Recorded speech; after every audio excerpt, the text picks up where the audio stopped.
Hello everyone, wishing you all a very good morning. আজকে সকাল সকাল ঘুম থেকে উঠে পড়েছি, নর্মাল দিনে যেটা একদমই করি না। 6টার সময় ঘুম থেকে উঠে এখন আমি ব্যালকানিতে গিয়ে কিছুটা টাইম স্পেন্ড করব, কারণ হচ্ছে সকালবেলায় তো ওঠা হয় না। আর যখন উঠেই পড়েছি, আর একটা স্পেশাল কারণের জন্য উঠেছি, সেটা তোমাদেরকে পরে বলছি।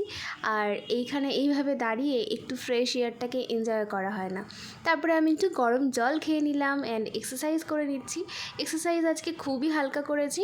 আজকে যেহেতু হাতে টাইম কম, সেজন্য একদমই হালকার মধ্যে করে আমি স্নান করতে চলে যাব।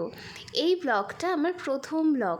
জানিও কেমন লাগলো, ভালো নাকি খারাপ যেটাই হোক, সেটা কিন্তু অবশ্যই কমেন্ট সেকশনে জানাতে ভুলবে না। সকালবেলায় আমার ফার্স্ট ফেভারিট কাজ হচ্ছে পুরো বাড়িকে ভালো করে ক্লিন করে অর্গানাইজ করে রাখা। আর আমি স্নানের পর আমার বেডটাকে ক্লিন করে নেব, আর আমার যা যা লাগবে মানে আমার সালোয়ার, জামা কাপড় সব কিছুকে সুন্দর করে বার করে নেব। আর এই দেখো, আমি স্নান করার পরে লেন্সও পরে নিয়েছি। তারপরে আমি এখন বেডটাকে ক্লিন করব। এখন আমি তোমাদের কিছু কথা বলি। আমি আজকে যাচ্ছি আমার শ্বশুরবাড়ি। সেটা আমার খুবই প্রিয় একটা জায়গা।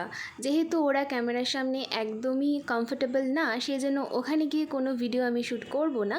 তো আমি যতটা পারবো তোমাদের সাথে শেয়ার করব। এই তো রেডি হয়ে গেছি, আর বেরিয়ে দেখছি বেশ ভালোই বৃষ্টি হচ্ছে। তবে হ্যাঁ, বৃষ্টিটার জন্য গরমটা একটু কমই লাগছিল। তারপরে মেট্রো করে আমরা সোজা চলে গেছিলাম টলিগঞ্জ স্টেশনে, অ্যান্ড সেখান থেকে আমাদের লোকাল ট্রেনে করে যেতে হতো। এইখানে আসলে একমাত্র আমি লোকাল ট্রেন চড়তে পারি।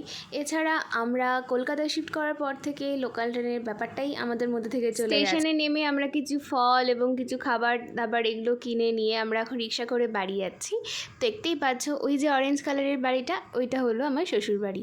তো ওখানে গিয়ে সেরকম কোনো ভিডিও আমি করিনি। আগেই বললাম, ওরা একটু আনকমফোর্টেবল ফিল করে, বারবার করে ক্যামেরা অন করে ভিডিও করা ওখানে গেলে আমার পসিবল হয় না। তারপরে আমরা বিকেলে স্টেশনে চলে এসেছি, আর দেখো এখন কীরকম রোদ উঠেছে আর অসম্ভব গরম লাগছে। তারপরে আমরা টলিগঞ্জ স্টেশন থেকে নর্মালি মেট্রো করে বাড়ি চলে এলাম, অ্যান্ড বাড়ি এসে একটা খুব সুন্দর শাওয়ার নেওয়ার পর শরীরটা অনেকটা ফ্রেশ লাগছিল। এই ছিল আমার সারাদিনের ব্লগ। জানিও কেমন লাগলো।